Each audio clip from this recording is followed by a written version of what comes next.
Welcome, everyone. I am Adrián Pérez Melgoza. I'm the current director of the Humanities Institute at Stony Brook. And it is really my pleasure to welcome you all to this, the first event of our Institute's talks for this semester. And also to Cathy Davidson, who has been so kind to be our first speaker. And we are really excited about this lecture.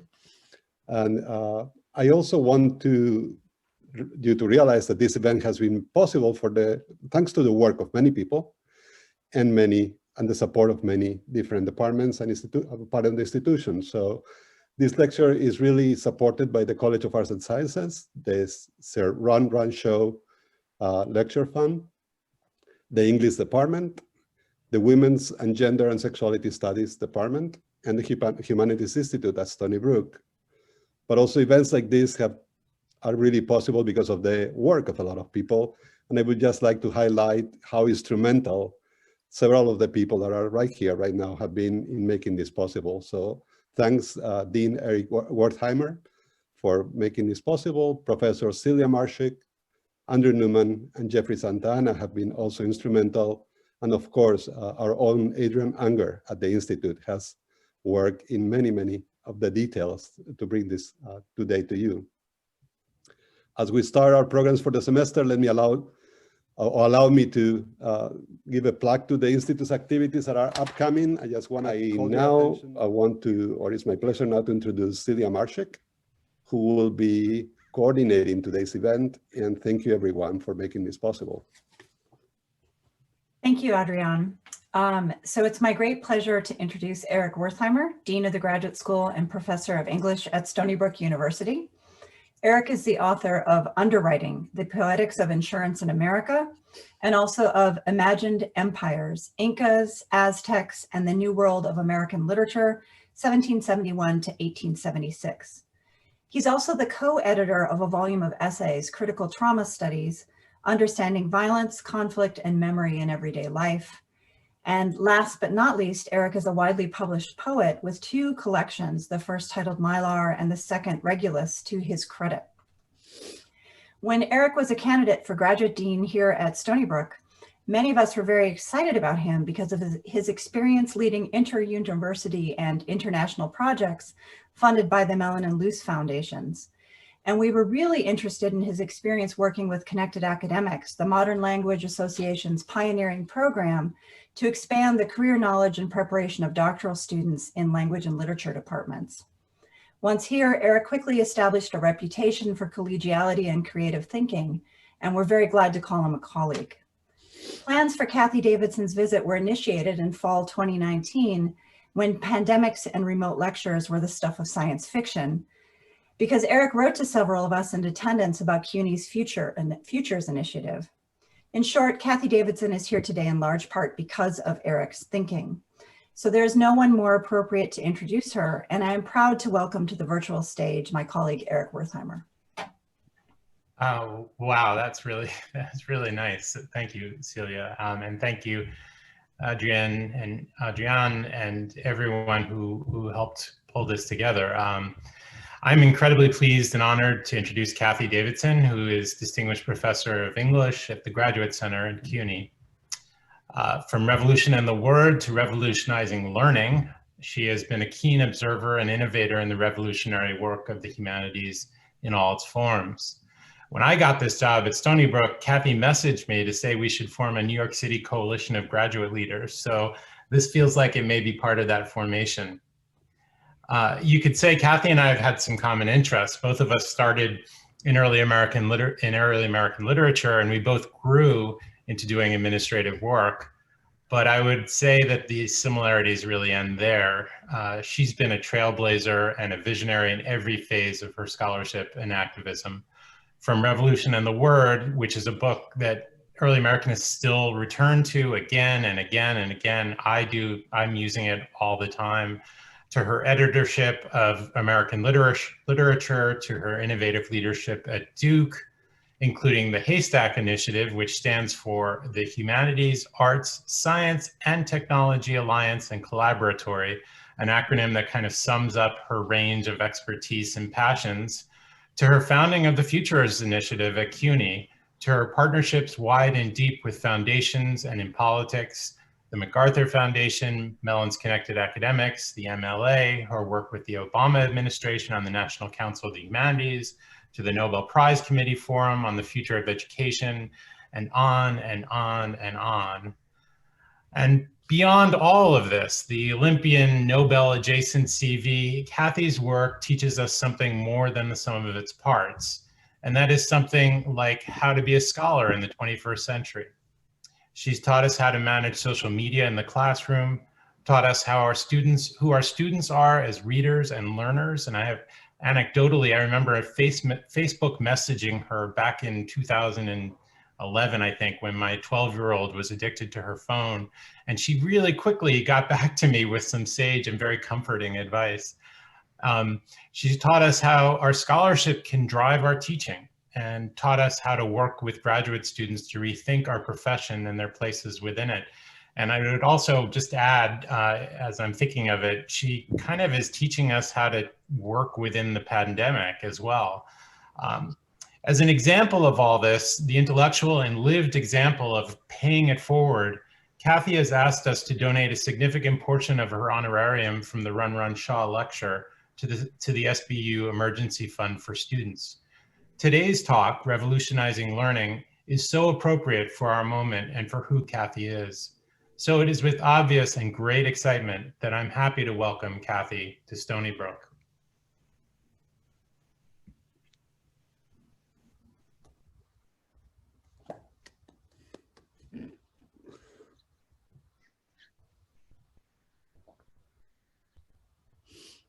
Cathy, you're muted. Yes, of course I am. I think mute and unmute have to be the words of 2020, right? All I was just saying is to say thank you for that marvelous, marvelous introduction. And I was saying that it's one of those introductions where you want to put your hands over your ears so your head doesn't swell to be bigger than our little box on the Zoom screen. So thank you so much. I also want to thank Celia Marshik, Adrian Unger, Rachel Rodriguez, Drew Newman for all the help they did in setting this up. And John Chianisi at the Graduate Center. Yesterday was a technologically tricky day. I'm happy to talk about that in the Q&A. Never install something before all the bugs have been tested. And Adrian and John were phenomenal. 5 hours it took to unravel this, and they were phenomenal. Also phenomenal is somebody who actually is going to fill in today and help today as a workaround for the situation that we encountered, and that's Tatiana Addis, who is a fellow at the Futures Initiative. My research assistant was a teaching assistant in a revolutionary class I taught after we went online last year, and that I'll be talking about today. And she's actually going to be, in a moment, be sharing her screen. And also, we're going to try doing a couple of polls.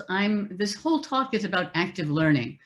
And the fact that we now have physics Nobel Prize winner Carl Wyman, who's a professor of physics and education at Stanford and has led science education at transformation at University of Colorado and University of British Columbia, likes to say that we have 40 years of over 1,000 studies that prove without a shadow of a doubt, no matter what the metric is, that active learning is superior to either the lecture or what I like to call the distributed lecture, which is the traditional humanities discussion class. I'm giving a talk, I ask a question, 3 people answer, then I talk some more. It's a distributed lecture. For over 1,000 talks, studies, every possible metric in all fields about the efficacy of active learning. And yet we have a tool like Zoom that seems designed to prohibit active learning. And it's hard in our institutions, given all of the credentialing systems we've inherited. And that is basically the plot of this talk today. If we know active learning is better, why is it so hard to change? What structurally, what are our historical inequalities and inheritances that make top-down hierarchical learning, which is also racist and all of the other kinds of inequalities built into the system? Why is it so hard to break out of that? If we know there's a better way, why do we find it so hard to change? And there are reasons, structural reasons, as there always are structural reasons for the difficulty of changing. structural inequality. The other thing I want to say before I get started with slides, of course, slides, is I love what British Italian economist Mariana Mazzucato has said, that we should be looking at 2023. In other words, not 2033, not 2053, not 3000, 2400 or any of that. We should be looking a year and a half from now and thinking about, if this pandemic is under control, then what visceral things are we experiencing now that we shouldn't let go of? What terrible things are we thinking about that we want to change? And what powerful things are we learning from this year that we want to happen when we go back to so-called normal? If all we do after all of this death, destruction, political chaos is go back to the way we were in 2019, we have failed, and we failed ourselves. We failed all of those people who have died.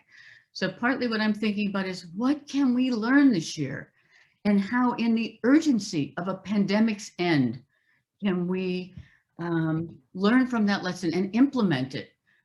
So glad we were introduced by a dean, because I know that's what a dean wants to hear, right? What can we do together? And that's really the bottom line for this talk.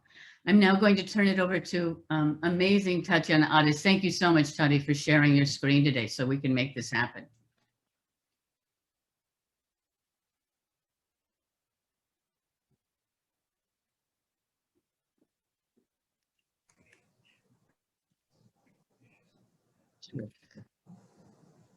So the talk is called Revolutionizing Learning, and next slide, please.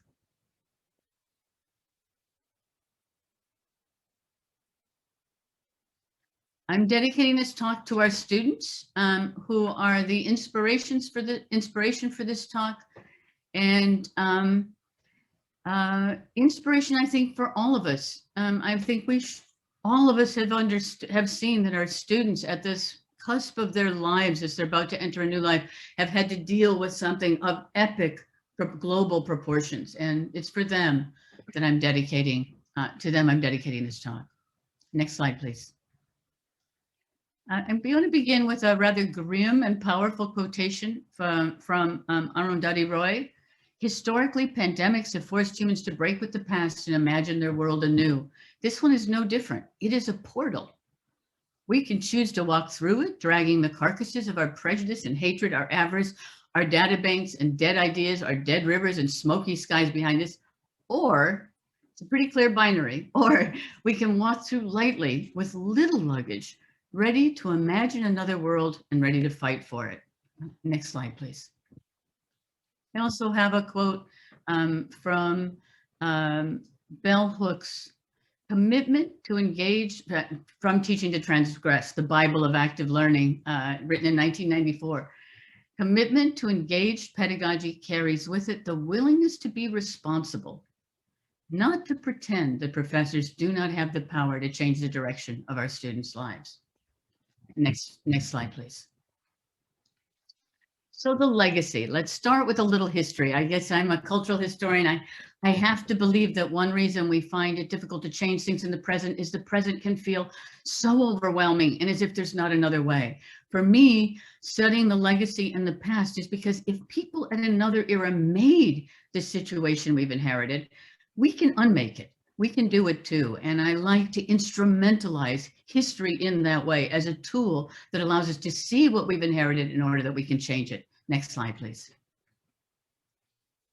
The great project of the 19th century, the great project of the 19th century was to school farmers to be factory workers, and mandatory public education, whether you're reading Marx or Horace Mann, is the site of that training.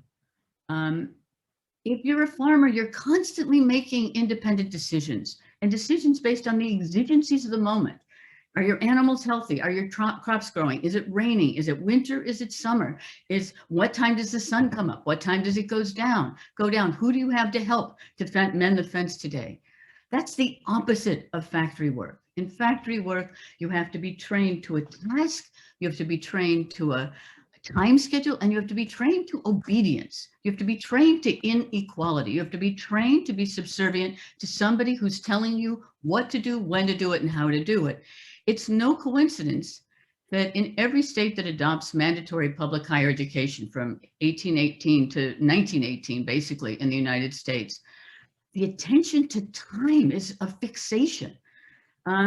Math from 8 to 9 o'clock. It doesn't matter if everybody loves math or if nobody understands what's going on. It's 9 o'clock. Put away your math book, get out your history book. Now it's time for history. It's all about compartmentalizing knowledge into disciplines and into categories, standardizing that knowledge, testing that knowledge, and dividing it into times. It's no coincidence that the factory whistle is the symbol of industrialism of the 19th century, and the school bell is the symbol of 19th century K through 12 education. Next slide, please. In higher education, there's a similar mission, and this is my deliberately terrible slide. I throw everything I find in this slide, and it gets bigger and bigger all the time. I want it to look like an attic because this is the inheritance we carry with us now. Basically, between 1860 and 1925, you have the invention in the United States of the research university and the invention of all of the institutional fabric, intellectual and institutional fabric that's about, again, parallel to K through 12, hierarchy, top-down education, regimentation, and standardization. Scientific labor management, it's statistics, bell curves, eugenics, standard deviation, assembly lines, punch clocks, mass production, standardization, production and efficiency quotas, quality control, specialized division of labor, scientific study of productivity outcomes from hourly wage labor. In higher education, well, first of all, mandatory public secondary schooling, which starts happening at the end of the 19th into the 20th century. K through 12 curriculum requirements as set by the Committee of 10, which is college professors deciding what K through 12 requirements are, and then research universities, public universities, land-grant universities, historically Black colleges and universities, junior colleges, majors, minors, electives, divisions, certification, graduate school, collegiate law school, nursing school, graduate school of education, collegiate business school, mandated contact hours, degree requirements, Carnegie credit hours, grades, IQ tests, giftedness, learning disabilities, multiple choice tests, college entrance exams, SATs, tenure, sabbaticals, faculty pensions, peer reviews, school rankings, donor name chairs, corporate sponsorship of research, adolescents, critics and thesis defenses, and the F for failure. These are things that either didn't exist or existed in such inchoate form, they barely mattered institutionally before 1860. By 1925, they are fully instantiated in higher education. The single person most responsible for this is Charles Eliot, who wrote a powerful essay in 1869 called The New Education. He stole my title. My own book on education is also called The New Education.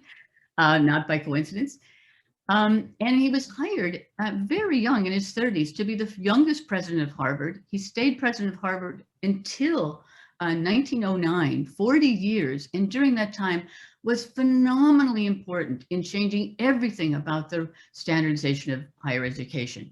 Carnegie credit hour, he hired an industrialist, Morris in Pennsylvania, to create a credit hour system that worked well with wage labor in the factories. This is not a coincidence. This was by design, by theory, formulated by a purposive idea of statistics, eugenics, standard deviation.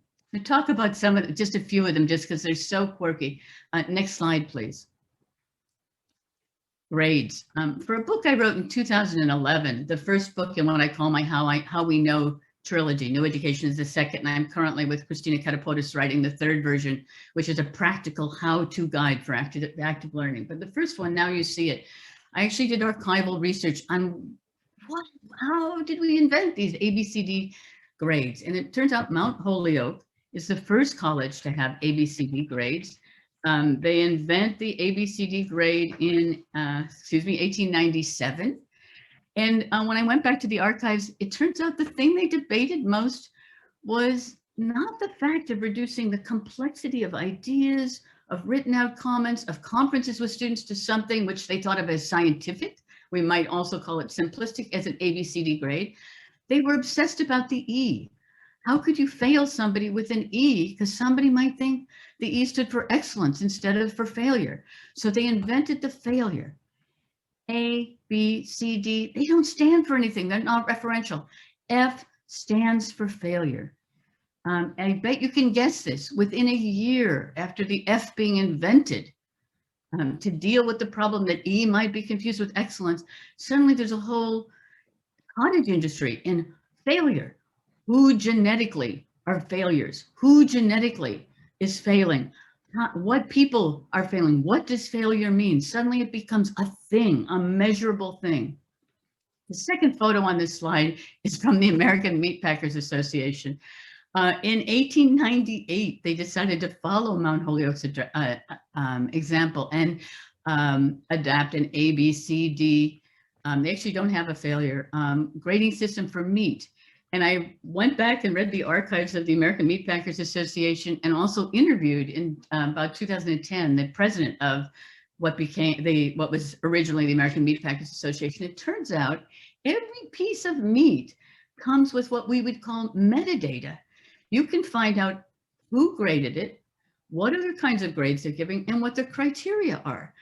And the reason for that is, and it's there in the archives, was they thought something as complex as sirloin and chuck could not be reduced to something as simplistic as an A, B, or C, or D grade. So the metadata to this day travels with every piece of meat. Next slide, please. Lonnie Guinier has brilliantly called this the tyranny of meritocracy. Sylvia Wynter, the great race critic Sylvia Wynter, calls it the mathematics of inequality. This is a whole system that's developed between the late 19th and in about 1915, system of figuring out how you can test and decide what people's IQ are. Famously, Binet of the IQ test didn't want this to be an IQ test. He wanted it to be a helpful test for aptitude to figure out how to sort students in the French collegiate system and non-collegiate system. It quickly became the IQ test that was given to soldiers in World War I and pretty much decided who was going to the front and who wasn't going to the front. This is an example of an IQ test that was given to soldiers in 1914. Lives depended on it. The question is, who is prettier? You were supposed to circle who was prettier, and that was supposed to say something about your intelligence and whether you were intelligent enough to be an officer in World War I or if you were cannon fodder. It's appalling to think about that. The Kansas Silent Reading Test was invented by a PhD student in Kansas to address a crisis in K through 12 education. New York was requiring high school and there weren't enough teachers. So he invented the Kansas Silent Reading Test, A, B, C, D, you fill in the blanks. We'll be doing that later in one of our polls. He invented the silent reading test to deal with, this is a quote, I would never use this phrase myself, I'm quoting him, to test lower order thinking for the lower orders. By 1925, it's the SATs and it becomes the college entrance test that we all know today. Next slide, please. Charles Eliot, president of Harvard, also creates the first system for accrediting colleges and universities. This New England Association of Schools and Colleges was founded by Charles Eliot. He was the first president. And guess which university becomes the pinnacle and the standard by which we say how every other university can be judged. There's different accreditation systems, but they're all basically, and I'm using a phrase very carefully, watered down systems that Harvard seems to set for itself. I think it's still like that IQ test looking at who is prettier. But the point is these systems of testing for intelligence, testing for aptitude, accrediting what our colleges are, coming up with systems of Carnegie credit hours and other ways of testing outputs are the structures that maintain a system that's basically founded on a system of eugenics and inequality, just at its most foundational level. Next slide, please. And to just sort of make it all a neat, tidy package, this is the same period, not only when the research university is being developed, but when the all of the professional associations are being developed, whatever field you're in, it's most likely that your field's of professional association was developed at the same time period, also specifying what counted as a professional educator. Next slide, please. So now we're going to do something that's a little bit of active learning. Find out from everybody at once what their pet peeves are, or maybe you like everything about education now. I'd like to do this in a simple way. We're going to do this with a slide. I think Tadi's going to put up a poll, and you can just take 5 seconds to choose which of these things, if you could wave a magic wand and get rid of something tomorrow, if you could help Dean Wertheimer get rid of something tomorrow, which aspect of higher education would you want to get rid of first? Grades, standardized testing, credit hours, general education requirements, disciplinary majors, tenure, all of the above, or keep it all the same. Really quickly, we'll just do this in 10 seconds.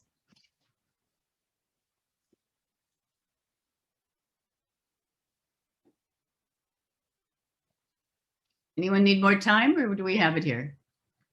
Can we end the poll? See what it looks like. Great. So this polling method is so simple for turning the stupor, the zoomification, the zombification of Zoom into something where very quickly, no one has to raise their hand, no one has to be identified. Best of all, it's low stakes, it's anonymous. Students are giving you their feedback. You can do this in any field, any kind of test. It's very easy to do. And students give you their feedback without having to have some horrible consequence. It doesn't go on their permanent record.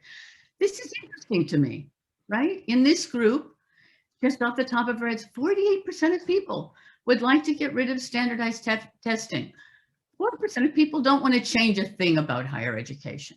That's a pretty, if I were Dean Wertheimer, I'd be saying that's pretty interesting. That's, you know, right now, because of COVID, again, Mariana Mazzucato says, what have we learned from COVID? We're learning SATs really shouldn't matter, but they're incredibly prejudicial. We're finding out they're very, very much tied to who applies to colleges. This is an interesting thing we didn't know before. It's a life experiment that we're all going through. If 48% of us in this room, in this Zoom room, are saying we have problems with standardized testing, now is the time. Now is the time to think about that and think about what we can carry on in the future. I don't know what Stony Brook's particular relationship to the SATs are. We all say we don't believe in them, and then we put them on our websites.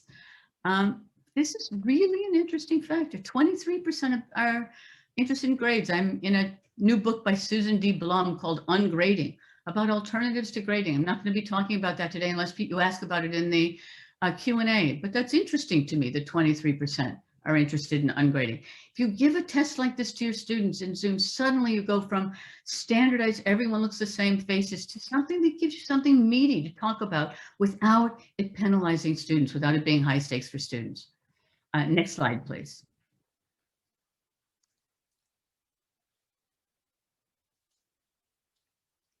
I guess the next slide.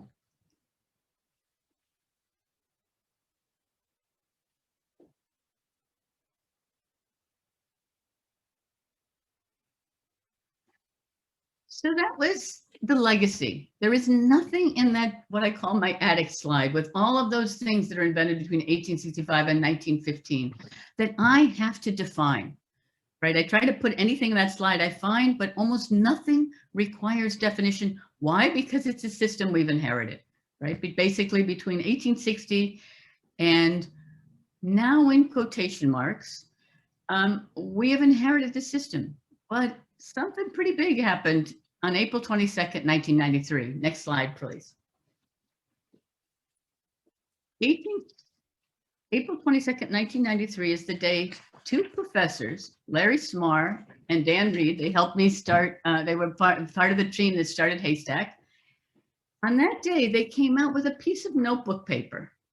And on that piece of notebook paper were 26 websites.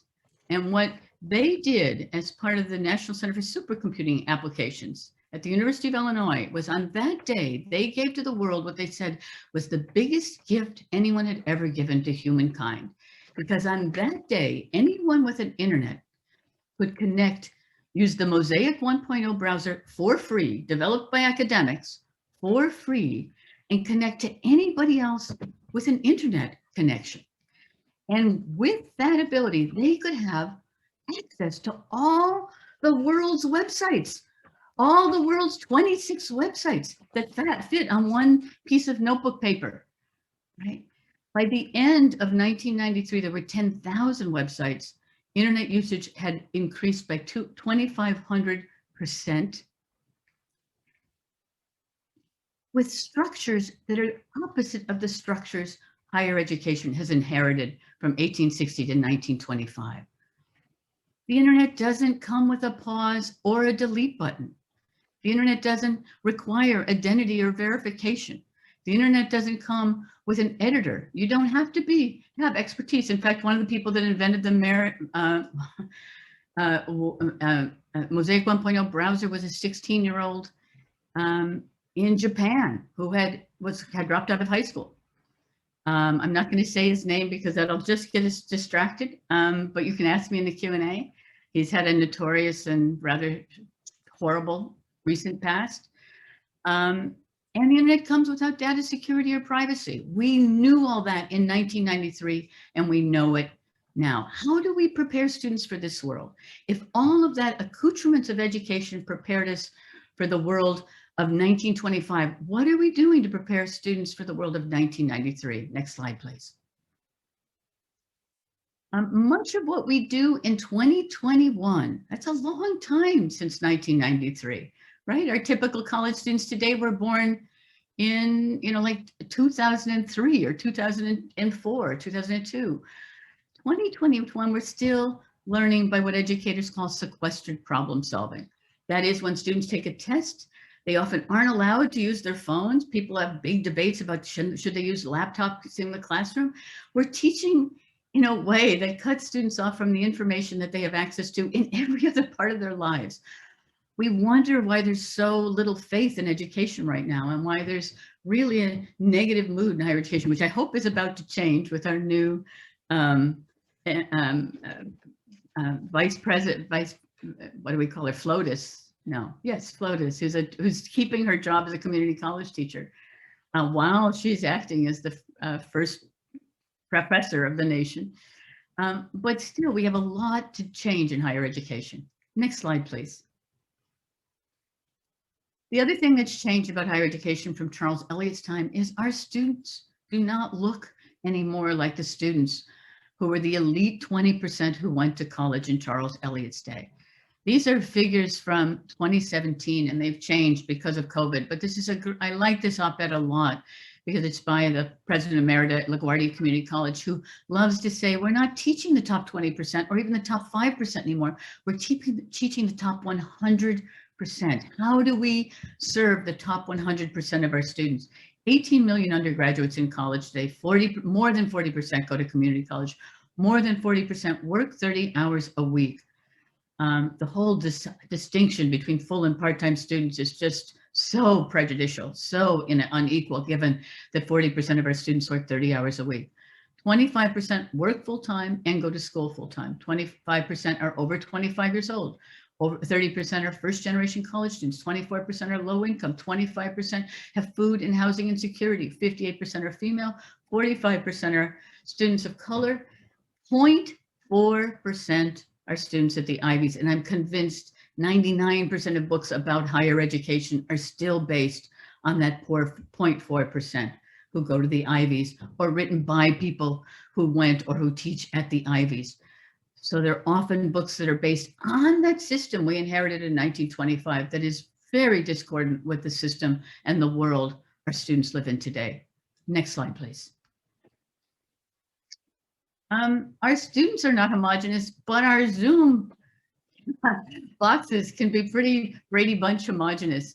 And here I just want to interrupt the narrative again, which I think is a good thing, by the way. I'm purposely trying to do this to talk about some fun things that I've heard people do to disrupt zombification on Zoom. This is my Futures Initiative fellows, the graduate fellows at the Graduate Center. Definitely not homogenous by race, by gender, by sexuality, by international origin, or by field. Computer scientists, humanists, we're all in there together.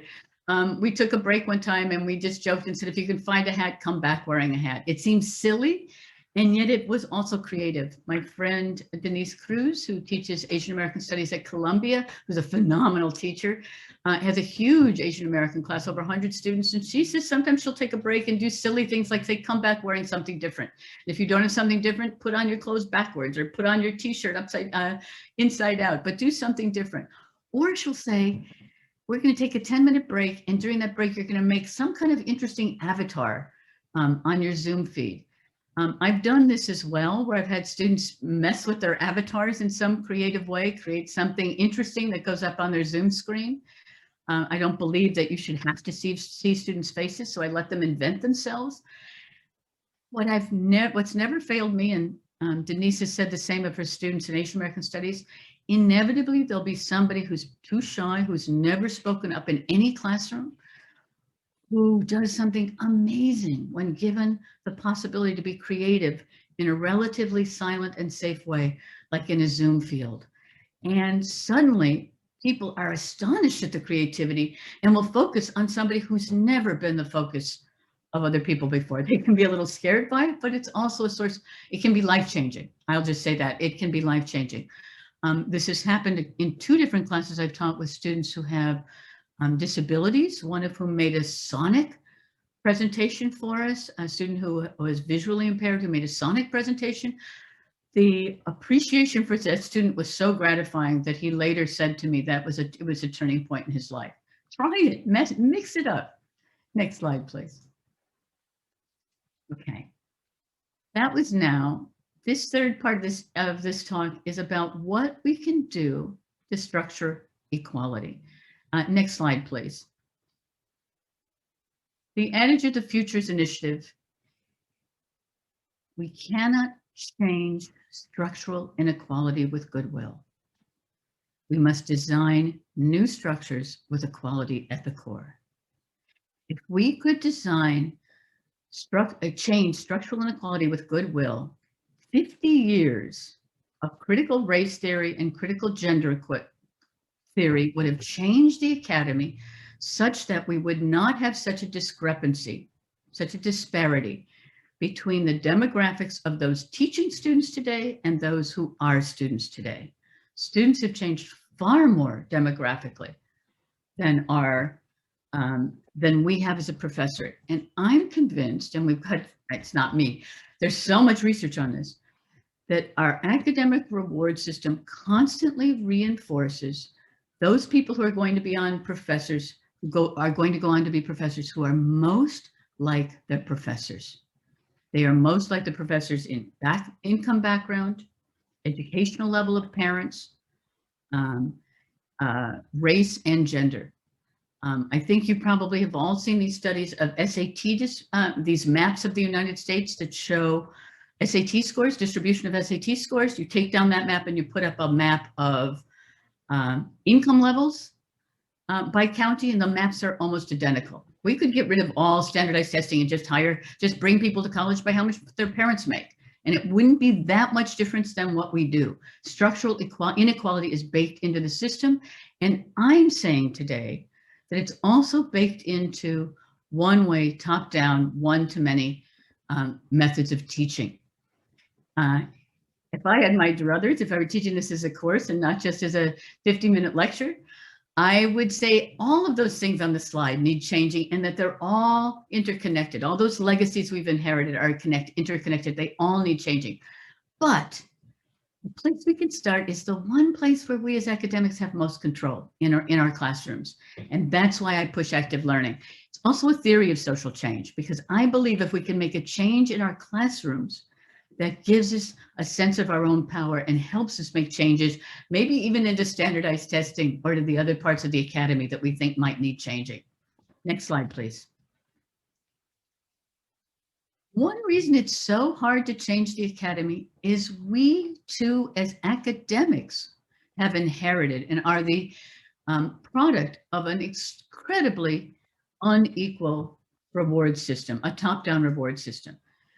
Charles Eliot founded the first school of education in America. If you look at the founding documents of the first school of education at Harvard, he explicitly says it's for K through 12, that higher education cannot teach pedagogy.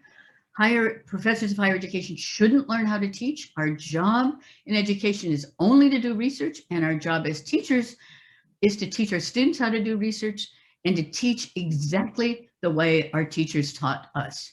That our job is as apprentices and to carry on that which we learned from our profession. That's why there's very few schools of education anywhere in the country that are dedicated to higher education.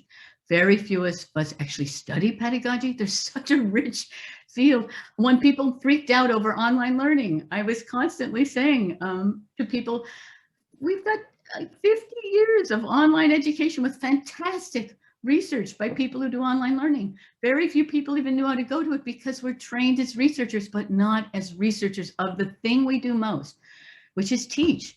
Studies of the labor force of labor in higher education say we work on average 66 hours a week, and 60% of that 60% of that 66 hours a week we spend on teaching, but we have not been trained as teachers. And service, my God, the hierarchy is research, right? That's what promotion is based on, teaching. Service, it's almost, well, we know how badly our society teaches service workers. It's horrible, right? And yet we keep saying higher education never changes. Higher education is conservative. We have a conservative structure that makes it hard to change. In the Q&A, I can talk to you about some of the things I've been talking to deans about ways we can change the triangle into a circle and allow people who really want to be leaders, not service workers in academia, but as actual institutional leaders. Next slide, please. Okay, another poll. Do you like the current faculty reward system? Yes, no, we'll talk about that in the Q&A, but are there things you want to change about the faculty reward system? Yes or no? 2 seconds, yes or no?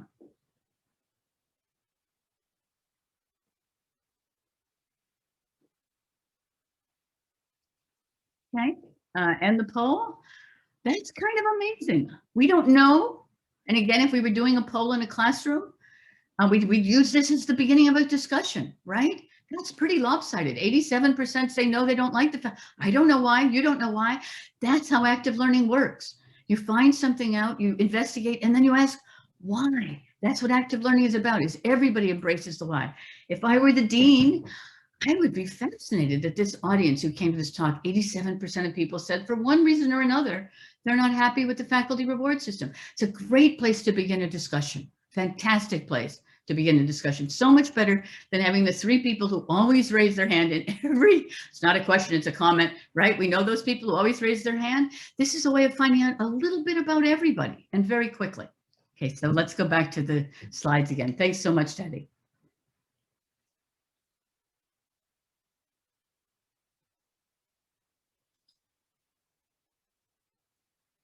So then the next slide. The form of education we've inherited has been called, and this is Paulo Freire's phrase, one to many. I'm at the front of that lecture hall talking to the many, either in a lecture or in a discussion, which I earlier said was distributed lecture. Many to many is the motto of active learning, and it means that students take what they're learning and applying it. And since part of my promise today when I did this lecture was that everybody would learn something that if they wanted to, they could take tomorrow into a Zoom class, we'll be doing some many-to-many exercises. And I'll be talking about some very specific many-to-many exercises. We've already done 2 when I've told about hats. All of those are many-to-many exercises. Next slide, please. One of the most powerful statements I've ever heard about many-to-many teaching came from somebody who is not an educator himself. I don't know, I can't see you, so I don't know how many of you know the amazing, complex science fiction of Samuel Delany. Samuel Delany is Black, he's gay, and at 18, he was an A++ student at the Bronx School of Science, and at 18, he couldn't wait to get to the village. He couldn't wait for the liberation that waited for him in the village. So he went to the village and wrote a novel, and he published his first novel at the age of 20. He never went to college. He's famous for being one of the most well-read people in the country, incredibly well-read. But he was 40 years old before he ever entered a college classroom. Wesleyan invited him to teach a class. He says he prepared for that class with as much energy as he prepares for writing a new novel. He was so excited. He couldn't wait for the first day of class after students had read one of the books, and he couldn't wait to ask a question. He went into the classroom. He asked a question. Only a very few students raised their hands. Most of us feel, if we're in a class of 40 and 3 students raise their hand, that we've succeeded. Not Samuel Delaney. He said, don't you realize that every time you don't answer a question, you're learning something? You're learning how to make do with what you got. And you're learning how not to ask for a raise. You're learning how to take it. That's not good. So from now on, whenever I ask a question, everybody's got to put their hand up. I don't care whether you know the answer or not, you have to put your hand up. We need to teach people they are important enough to say what they have to say. He really does this. He asked a question, he's retired now, but when he was teaching, he would ask a question and everyone would raise their hand. The book I wrote in 2011, the first book in my How We Know series called Now You See It, was a book on cognitive neuroscience, how the brain science of attention will change the way we live, work, and learn, is the subtitle. And we know from cognitive neuroscience that the simple act of raising your hand says, I'm here. You pay attention in a different way if you say that you're here, if you testify that you're here. So that's important. Also, that he doesn't blame you for not knowing. In fact, he says, if not knowing is a problem, we should we should take off our shingle and just be out of the education business. Our job is to take students from not knowing to knowing. So if he calls on a student they don't know, he gives them the possibility of what's called popcorning, an active learning lesson, saying, I don't know the answer, but Drew knows, and turning it to Drew and letting Drew answer the question. So it becomes a kind of a theater of participation instead of what he talks about, a theater of disempowerment, learning how not to ask for a raise, to be one of those students who listens, who sits there wearily as the 3 students raise their hand every class and answer the questions, and they're going to go to graduate school and they're going to be professors and they're going to do things like the way their professors taught them because that's the structure they've inherited. He breaks through that by a system called the inventory method. Next slide, please. The American Psychological Association calls inventory methods total participation, of course, with a capital T and a capital P. That just means techniques that solicit participation in higher order thinking from all participants at the same time. Having every student change their outfit and come back to Zoom wearing something funny, that's a total participation method. The yes/no poll is a total participation of the ABCDEFGH poll is a total participation method. And I'll talk about a few more. The bread and butter of total participation, I can't do it on Zoom, but I've done this with 6,000 IB teachers in the audience. I've done this with the CEOs, the top 100 performing CEOs of the Cisco conglomerate. The head of Cisco, John Chambers, was the head of the board of trustees at Duke when I taught there, and I helped when I was an administrator to create Duke corporate ed. So I did lots. I still do some, not as much as I used to. Did a lot of management training. I did it with those CEOs. I've done it with middle school students. I did it at MLA when Angela Davis and Judith Butler were on the panel with me. Hand out index cards. I love index cards because they don't matter. Don't look like grade books. They don't matter. Ask students 90 seconds to answer something very quickly. My favorite thing one of my students came up with, write down one sentence from last week's readings that's still sticking in your craw. You loved it, you hated it, you don't know what it meant, just write down a sentence. But you have students write something on a card because they're going to read it later. So tell them they write it and they will be reading it later. That's the think part, 90 seconds. You can say, ask a question. You could come up with any question. You can ask students to come up with a question, but one question, everybody answers it at the same time. Then they pair off with somebody else and they take turns. And I like to do this in a very structured way, reading what's on their card. Not anymore, because we can go on forever, or not. The shy person also is empowered by reading something out loud. There's lots of studies on this too. Reading a card allows somebody who's never asked a question before to ask, because you're not really having to think and read. You're just reading on your card. So one person reads, the other person listens, and then they take turns. So at least once in every class, everyone's heard their own voice and everyone's been able to sit quietly and listen to one other person who's not the teacher, not the one person at the front of the room. And then you have students come up with some way of integrating the content on those two cards and have one person chosen as a spokesperson who will share that with the class. That's think, pair, share. It works. And we also know from all of the kinds of testing, those 1,000 tests of active learning, that in fact, doing that kind of sharing together is a great way of synthesizing ideas in a very complex, that's where learning happens. It's in that sharing and that dialogue that learning happens. Entry tickets, you come in and ask students something about the week's learning. Exit tickets, you ask people something before they leave. My friend Jonathan Stern, who teaches sound studies and media studies at McGill, teaches 400 students, and he hated the alienation of that. So he started using exit tickets where he asks one question about the lecture that everyone writes something down on 90 seconds as they put their name on it. As they file out of the room, he collects the tickets, and the TAs divides them up by the TAs. The TAs have this body of information from the students that they can use for their discussion sections. It's also a fast way of teaching role.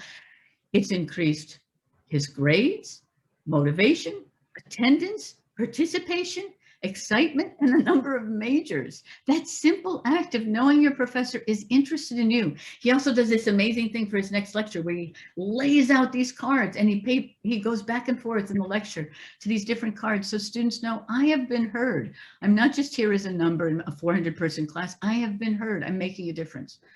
Collaborative note-taking, I'll talk about that. It's a little complicated in the Q&A, but you have 5, if in a big lecture class, you have 5 students who each have a time slot where they're taking notes, not only on the teacher, but on the comments that students are making in the class, rapid fire. And they're also adding comments to the collaborative notes. You get these amazing documents at the end, and it's you'll see an example of it. In fact, the book that my students wrote together that we'll be seeing in a little while is a version of collaborative note-taking.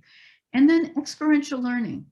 One of my colleagues, Nervin Makaskabit, who teaches at College of Staten Island, during COVID, realized he's a geographer. Instead of going out and looking at the geography of the city, he had students make a final video instead of a research paper of one day in their lives. Excuse me. One day in their COVID pandemic quarantine lives. It was so moving. And in fact, you saw that a student in, excuse me, I'm going to take some water. Student who was living in Manhattan, who had been fired from their job, or who was riding their bike at 2 a.m. delivering goods to middle-class people, and in class the next day lived a very different life than the student in Staten Island. And you saw this in this wonderful video he had students make, all wearing careful masks, social distancing, but making together.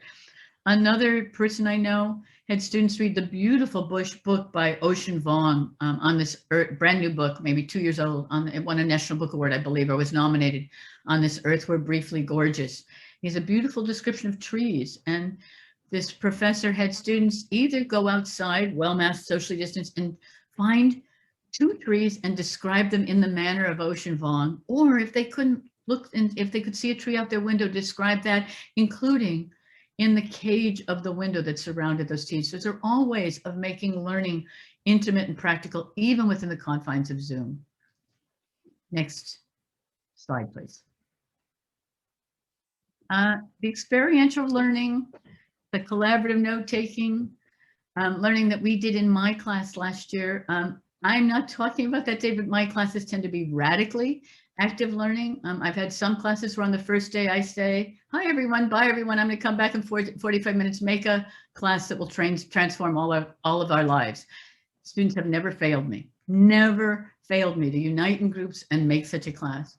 In the class that I taught last spring, Engaged Teaching and Transformative Learning in the Humanities and Social Science, I taught with a Vygotsky who teaches at LaGuardia Community College, the brilliant Eduardo Viana, who is a medical doctor in his native Brazil, came back and got a PhD in psychology and teaches at LaGuardia Community College, changes lives every day, an amazing person and a true Vygotskian.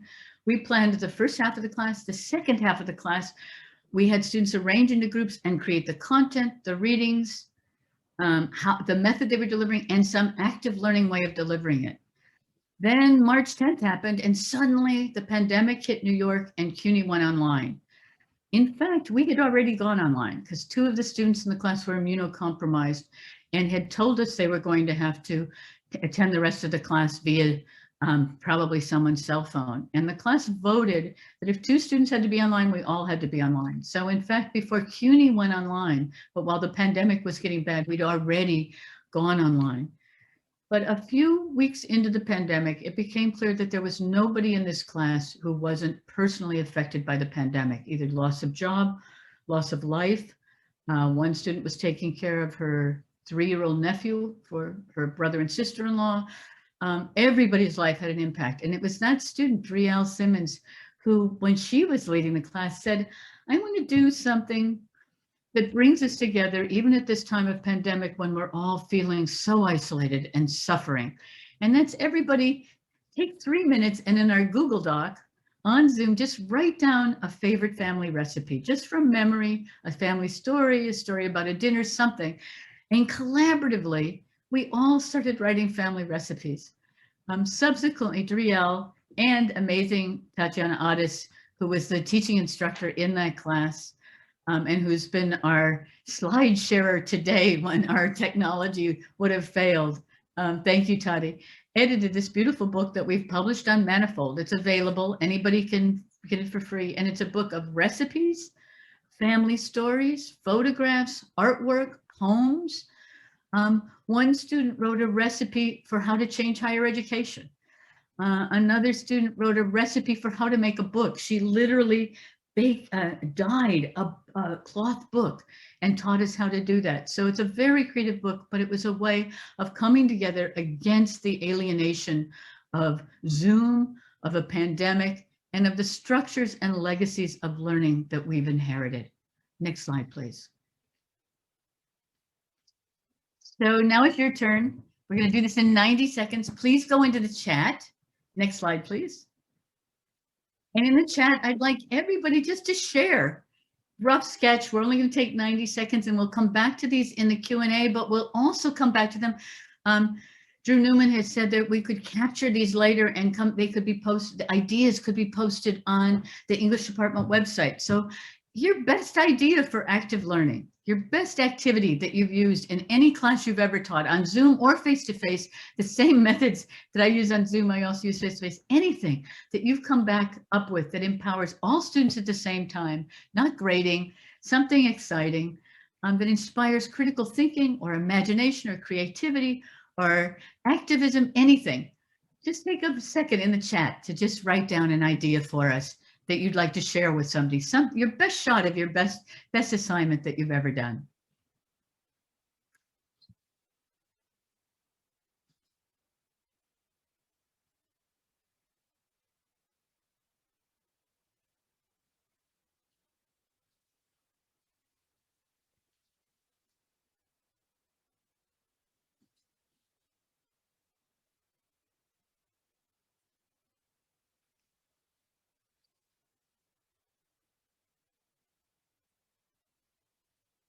Do we need a few more minutes? Are people writing? Ooh, oh my God, I've seen these great things. Wow. Oh, this is marvelous.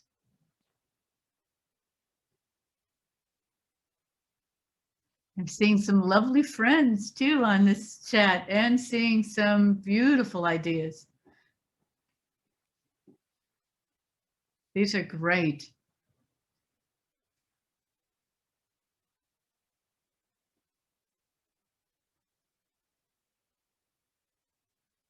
I hope we get to talk about some of these in the chat. They're really creative and beautiful ideas. I mean, if you come to a talk like this, it has to be because you're already on the road to thinking about what makes an anti-racist, egalitarian, equitable education and what empowers your students in the best possible way in a classroom. These are so rich. I'm very moved. These are beautiful, beautiful suggestions.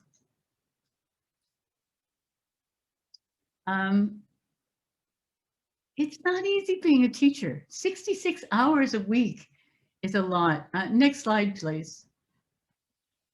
Someone on academic Twitter during the inauguration said, Dr. Biden looking awfully calm for someone with 4 syllabi to finalize this week. It was a perfect way of putting in perspective how incredibly busy we all are, and the structures we've inherited, the reward systems we've inherited, don't support us in being the best teachers and the best learners we can be. But I'm convinced that, in fact, one reason Jill Biden is still teaching community college and making those 4 syllabi during Inauguration Day is because it's so rewarding to see students grow. It also isn't harder to do active learning. In fact, I think after you get it and after you've learned it, it's so enriching that it becomes one of the most positive and hopeful things we can do. Last slide, please. Or second last slide. I'm thinking it's a great time to be a humanist. Not only do we have an English teacher for flautists, but we have a poet laureate who, one of my friends says, it wasn't just a poem, it was an exorcism. A brand new 23-year-old student. What an amazing, bright thing to think about what we will be doing in 2023 when this pandemic is over and how we can make a more equitable future. Where there is always light if only we're brave enough to see it, if only we're brave enough to be it. Thank you very much. Last slide, please. Thank you very much to everybody who helped make this possible. Thank you for all being here today. We have time for questions and answers. I believe Drew and Celia are going to be able to conduct a Q&A session. So we'll go back, leave slide sharing now, and I guess turn it over to Drew and Celia to ask questions. Thank you so much, Tatiana, for doing that so smoothly. And thanks everyone for being here today. Thank you so much, Cathy. That was absolutely wonderful. I just wanted to answer a question in the chat. Somebody was already asking if they could have a transcript of the wonderful ideas. And I did just want to let everyone know the chat is not set up to save, but we're going to try to capture those ideas and post them to the English department blog. Drew or I will put a link to the blog in the chat shortly. So please check back there in a day or two, and hopefully we'll have all those great ideas. So please use the raise hand function if you'd like to ask a question orally. Otherwise, you can post a question back in chat. Drew's keeping an eye on that, and we'll bring questions to us.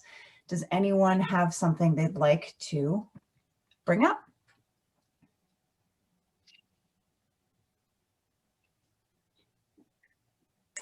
Cathy, maybe I can ask you a question. I'm interested in getting your thoughts on this. So we have this wonderful Center for Excellence in Learning and Teaching at Stony Brook. And if you take their course in teaching online, you learn that asynchronous courses are, if you read the pedagogical literature, that's the courses that students do the best in. And they're also the best at dealing with inequality, right? Yes. Because students can access them at their leisure. Right. And yet one thing we found is that students, at least in the English department, don't like asynchronous courses. They complain about them. They'd rather be on Zoom even if they don't turn their cameras on. And I wonder if you could say a little bit about that, because you're right, there's this very rich pedagogical literature, and yet it seems to be telling us something very different than what we're finding in our moment. So a blog I wrote that's had like 100,000 reads, and one of the most successful blogs I've ever written, is about the single most essential thing for going online during a pandemic. And the number one idea there is the huge difference between asynchronous learning when students are purposefully signing up for an asynchronous class versus the situation we're now, which is not asynchronous learning. It's emergency, pandemic, forced and enforced learning is voluntarism, right? I mean, if I'm choosing to take the class asynchronously, it's probably because that fits my world best. If my university puts 275,000 students online, as CUNY did in the pandemic, that's not my choice. I'm doing it that way whether I like it or not. I'm doing it that way whether I have bandwidth or not. I'm doing it that way whether, as is the case for me, my study happens to be and my Zoom broadcast studio happens to be the far end of my living room, or a room I share with 6 relatives. Or I was recently in a committee meeting with a famous professor from Caltech who lost his bandwidth because he, his wife, and 3 kids were all on the bandwidth at the same time. I'm thinking if a chaired professor at Caltech can't manage it, how can one of my CUNY students making less than $18,000 a year manage bandwidth? So there's so many things counting against emergency online learning, just very different than carefully plotted and planned and programmed asynchronous learning, which is, in the best asynchronous learning, you're also doing it to approximate the stages of learning that you would have if you were doing a one-on-one conversation. Most of us don't know how to do that. We've never been trained to do that, and our students aren't prepared for it either in that situation. So I try to do some. The opposite, though, is I don't think any student wants to be online for 2 hours. I mean, this lecture already, I feel like I've taken huge advantage of all of your patience today by taking this much time in a lecture. And I hope the asynchronous part jumbled things up a little bit, but it's too hard, especially if you're taking 4 or 5 classes. It's just too much screen time. So all the ways we can break that screen time is great. Even as my friend Denise does at Columbia, saying, let's take a 10-minute break and come back with our t-shirts turned inside out or backwards or wearing funny hats or something. So I think that would be my, later on, I'm happy to send people the link to that, or maybe somebody, I see people who have been wonderfully annotating this talk in the chat. Maybe someone can find that Haystack blog on the single best thing. I think it's single most essential feature for online learning that talks about that. Great, thank you. Go ahead, Drew. I could ask a question from the chat. Thanks so much, Cathy, for that talk. I'm really excited to get back to teaching this week. So this is from David Searing. I hope I pronounced his name right. It's a question sparked by the idea of students designing class approach content, etc. How do you respond to the students who are locked in the old system and articulate that they feel cheated when they spend most of their time listening to other students rather than their professor? That's great. How do you help them see the value of this decentering of expertise when they have been so trained in valuing authority? A fantastic question. And as Carl Wyman, the physics Nobel laureate, says, there's nothing you can ask about science as active learning that hasn't been studied. People have studied student resistance to active learning. And it turns out that students who have made it all the way to college are the survivors of a traditional learning system, exactly as the gentleman who asked this question, they are the success stories. So if they have suddenly are turning to a student or having to make class themselves, they can feel like they're cheated. Hey, I'm a success story and now I'm losing. What changes that around completely, and they've studied this in physics classes, in calculus, I just recently read a study of calculus classes, in history classes, in literature classes, is what people in the biz, in the active learning and pedagogy business call metacognition or reflection.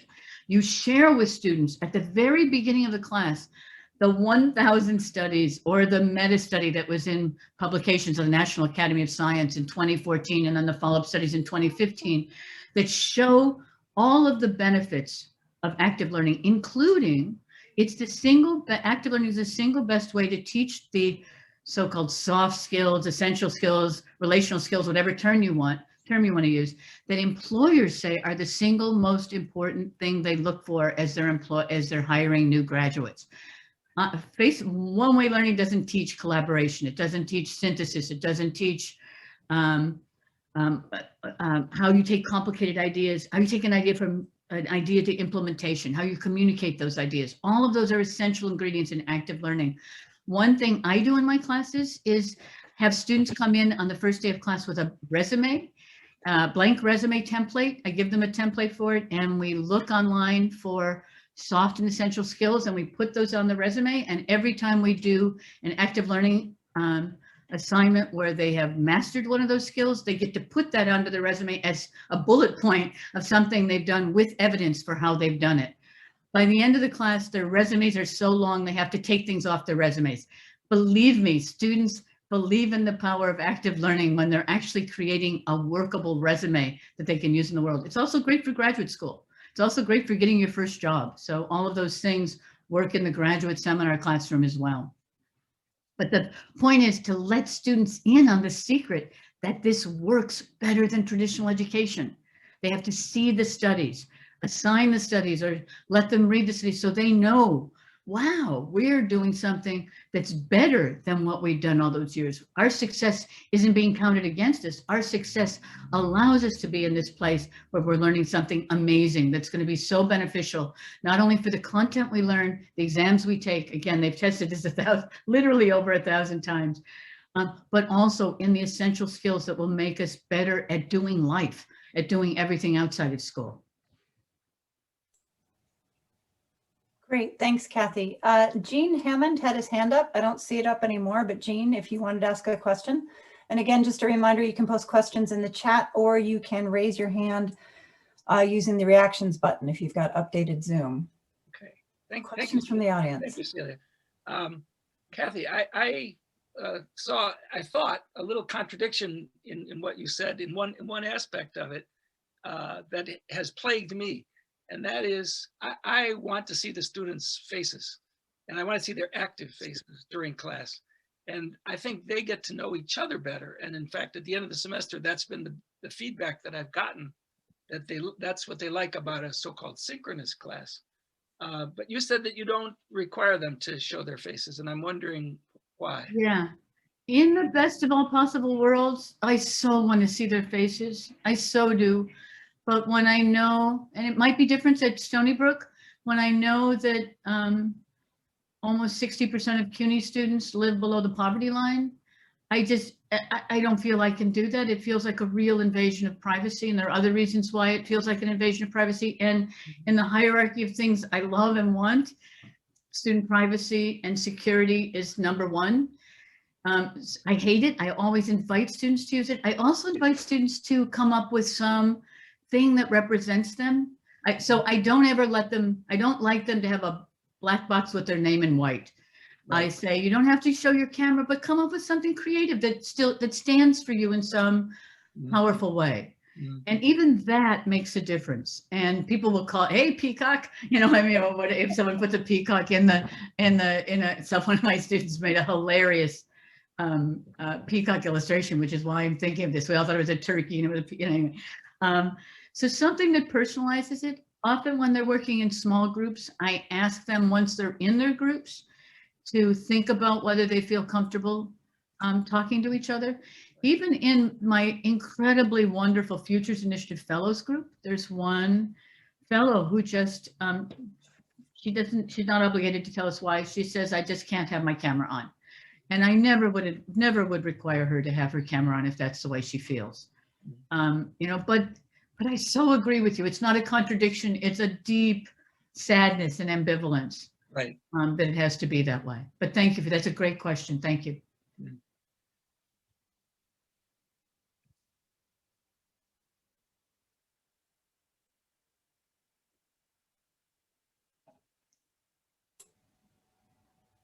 I have another question from the chat. This is from Patricia Medved. I wonder how you help students to overcome. Did we just lose? No, you're here. Okay, sorry. I heard it sounded like a drop. How you help students to overcome initial resistance to active learning. They are often conditioned to sit passively and listen. Participating takes too much energy. So my method is the index card, which I can't do on Zoom, but I do it with polls and other ways on Zoom. It's so easy. It has to be very low stakes to start with. A research paper is active learning, right? But a research paper is setting the bar so high, and there's so many other obstacles on the way to a research paper that it sets the bar too high. The best way is to set it very low to begin with, and students very quickly, if I set the bar low, it's never more than 90 seconds the first time. It's usually anonymous or very, very no stakes, no stakes. They start to enjoy it and they start to learn things they want. One of the exercise my student invented that I mentioned briefly is write down one sentence from the reading this week that you're still thinking about. And then I go around the room and have students very rapidly read their sentence. And it's quite amazing because we let's say we read 10 pages and let's say there's 30 people in the room.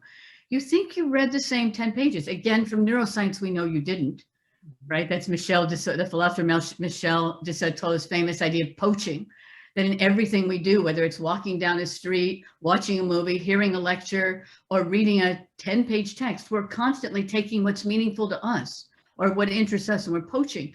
You don't know that when you're sitting in a classroom, but if people are all independently writing down this one sentence that interests them and then quickly going around the room and reading it, it's amazing. You find out 30 people read we're interested in really different things in the same text. We're not reading the same text, right? And then you find that somebody that you can't stand in the class, the loudmouth in the class, loved the same sentence you did. That's meaningful too. It by total participation and everyone participating at once, low stakes, very fast, you learn things about each other that you just don't learn in other ways and that are interesting. And again, if we as teachers are constantly talking about what that learning experience is about.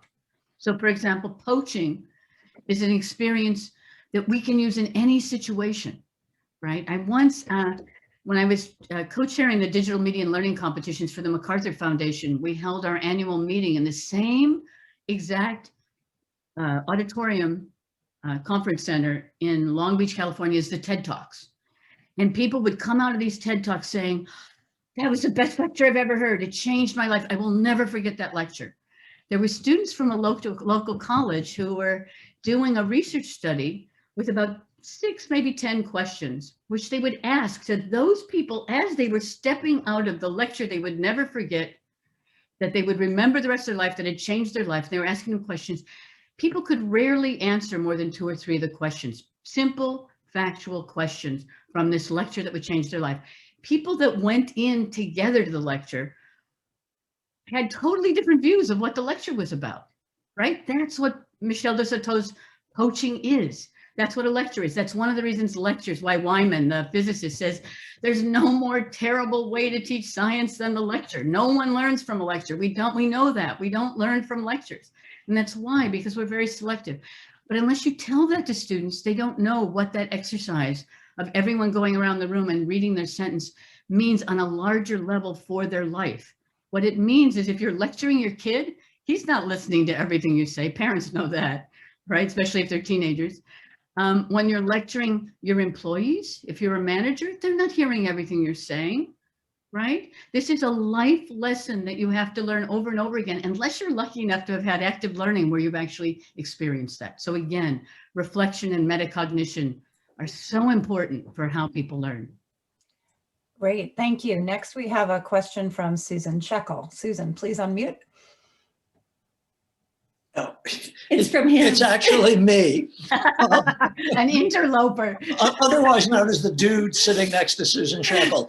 I would just like to ask, after this wonderful lecture, which I will try to remember in detail, in fact, what tactics you have to employ. And this is a question of 40 years as when I was first chair at another university, and we had unpromoted associate professors. And so I called people all over the country and said, what are your standards for going from associate to full? And they'd say, and these were friends, I'll talk to you over lunch, but I'm not saying anything. I'm not going to write you anything, to sitting on tenure committees here in which people say things like, oh, he just spent too much time being undergraduate chair, or somebody who was a lecturer doing something of which the university boasts, who got an award, a presidential medal, was called down to Washington. I had colleagues who refused to appoint him professor, on and on and on. A dean who said, it's not a 3-legged stool, it's a hurdle race, and the research hurdle is higher than the other 2. How did you make changes at Duke? Did you manage to make changes? It's nice to say it's an evil administration. It's not. It's our colleagues who, as you keep saying, have succeeded in this system, and then to get them to change. So how does one do that? It's very difficult. I'm working with a commission. I love it that you said people didn't want to be on record, because I'm working with a group of presidents, deans, and provosts now who don't want to be on record. So I'm not going to name them in any way. But we're working out something that I like to call 2 out of 3, which is that for 3 years, you're allowed to choose 2 things. It would be an alternative to the hierarchical where research is everything. For 3 years, you're allowed to say, for the next 3 years, I'm going to write my book. And the only classes I'm going to teach are ones I've taught before. And I'm going to teach what I'm going to do my best. I'm responsible, but my book is everything. And I'm going to write and I'm not going to do any service. And you, the department chair, has to be willing to allow that. You can also say for the next 3 years, you've been saying you want to change the graduation requirements in this English department. I'm willing to take on the job of leading that and having workshops every week or month and really changing that. But I can't do that at the cost of my career. Why should I? Why should I do that at the cost? It's demoralizing. So I want to research and maybe write blogs on the departmental blog, or maybe write in PMLA, or maybe write in the AAUP bulletin, but I'm going to do research and serious research on alternative models for an English department. And I want that to count as research. So for 3 years or 5 years, that will be my plan. And I want to be rewarded for that as research. Taking it from the service category to the institutional leadership category, I think is huge. I wish everybody would change service as a term. It's a bad term. And then somebody else might say teaching. I think I've written enough books, and I want to concentrate on teaching, but I really have never read a pedagogy study. I've never read any of those 1,000 studies that Davidson says are out there on active learning. I want to be a serious researcher about my teaching. They should get credit for that too, and in a way that's worked out in whatever institutional system you have. And that's what I'm working out with these presidents and provosts now. Within the existing system, it won't work unless it works within the existing system. Within the institutional parameters you have, how can you make a more egalitarian system that allows people to choose it's like contract grading for professors, right? You know, like I don't need an A in this class because I'm working 45 hours a week and I'm star of the school play. So I'm going to do A, B, C, and D, but I'm not going to do E and F. I don't need an A, you know, right? So it's a system that allows you to be an adult and not to feel like you're Hester Prynne walking around with this A, you know, like on your chest, like I have not gotten promoted. I'm associate professor, right? Like associate professor is a dirty word. I do think we do cruel things to our faculty. And it's demoralizing. And that whole weight of those structures, the structures of our professions, the structures of our universities, it's all such a hierarchical system. And then we pass that on to our students as well. And it's very hard. So we can't change structural inequality with goodwill. We need to create structures with equality at the core. And that has to be literally factored in a structural way. And it takes both bottom-up interest and top-down support for it to change. I'll report back in, 3 years and see if this is going anywhere. I have a big Mellon grant now called Transformative Learning in the Humanities, where one of our goals is to take that slide and make teaching a meaningful place. So we're actually trying to work on meaningful ways that teaching can also be a research component, especially at a place like CUNY, where at so many of our 2-year colleges and 4-year colleges, people do so much teaching, but we all do so much teaching, right? That's the lives of most of us, is we're doing so much teaching. Thank you. That's not a definitive answer, but it's I hope a hopeful one, even that there are people interested in this. In doing yes, thank you. And my experience matches yours identically.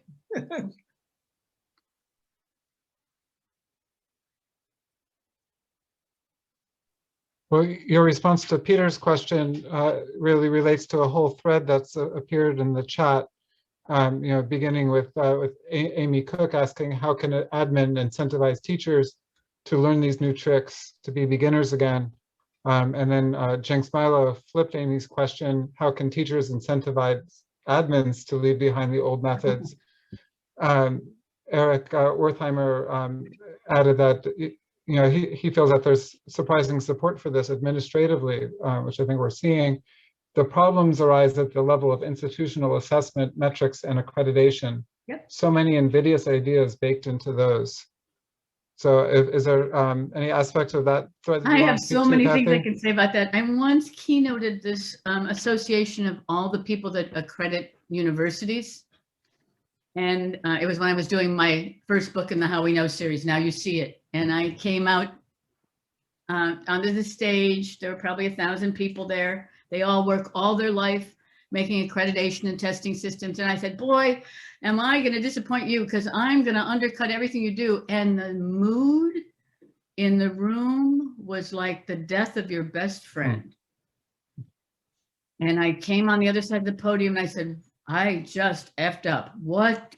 Please, somebody tell me what happened, because I could feel that. And someone in the first row, who was one of the organizers, said, we brought you here because we don't like what we do, and we need your help, and we need your intellectual work and your research on teaching and assessment and standardization, because we would like to change the system too, and we don't know how. So if you tell us you're our enemy and you're, again, that we're desperate, we want your help. Well, boy, that was a lesson you never forget, right? And it was an incredibly powerful event, an incredibly powerful event. The downside of that, the depressing side of that, is they're caught too in a system, right? To get, so it's a system that keeps reifying itself.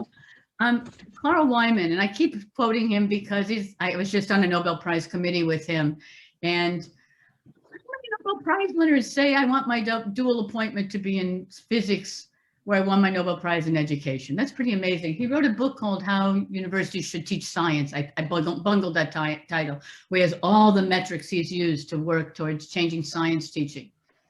But he says it's like bloodletting.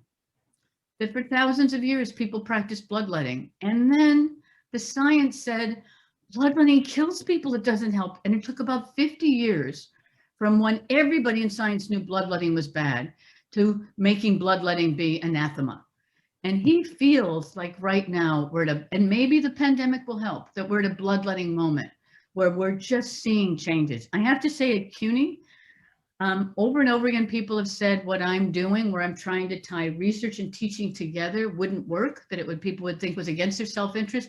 And it works so well, it's overwhelming. So right now we have a Mellon grant called Transformative Learning in the Humanities. And before we had anyone famous come, we wanted people to do what you've all done, which is to share your ideas.